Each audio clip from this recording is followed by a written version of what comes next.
سلامونه ملګرو په دغه امید چې روغ جوړ وای ملګرو د جدي سمندر دی تاسو کتلی شئ کورنش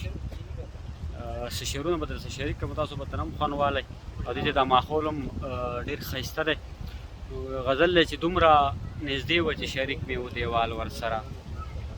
دومره نږدې وه چې شریک مې و دیوال ورسره خو بس مغروره وه خس نه و زما خیال ورسره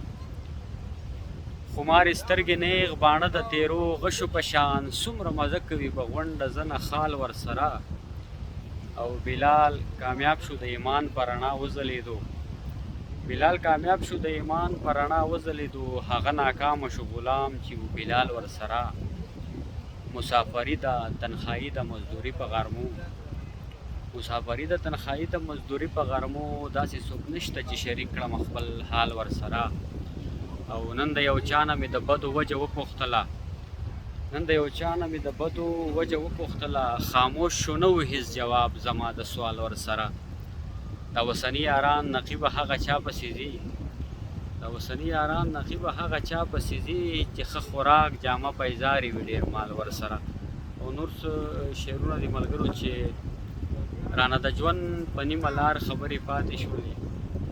رانه د ژوند په نیمه لار خبرې پاتې شولې په زړه مې ډېرې صدکار خبرې پاتې شولې څومره زر راغلې څومره زر رانه رخصت شوې لاړې یوه ذره نه شوې ایثار خبرې پاتې شولې نصیب جدا کړو د یو بل نه یې ډېر لرې بوتلو زمونږ اوس د خپل اختیار خبرې پاتې شولې ستونزې د قاب مې روماني غزل ته کله پرېږدي د انتظار ګودر چینار خبرې پاتې شولې خولې له مې راغلې خو څه توان یې د ویلو نه و په سر د شونډو د اقرار خبرې پاتې شولې نقیبه مرګ ته فاصلې ډېرې رالنډې ښکاري نقیبه بس یو څو د شمار خبرې پاتې شولې ډېره زیاته مننه ملګرو خوشحاله اوسئ دا د جدي سمندر دی فیصله موبایل والا خو تاسو کتلی شئ دا ملک صاحب دی خو ستړی شو په ګرځېدو مې راغی کېناستو دا بل زیب خو کېناستو چاپي کول غواړي فیصله دوی چاپي که ثواب به مو ګټې دواړه مشران دي دواړه بوډاګان شي دا چاپي که ثواب به وګټي او که نه دا ستړي شوي دواړه ملګرو دا پورې هغه دغه دی دا په دې بلډینګ باندې هلیکاپټر کوزېږي او دا سمندر دی ښه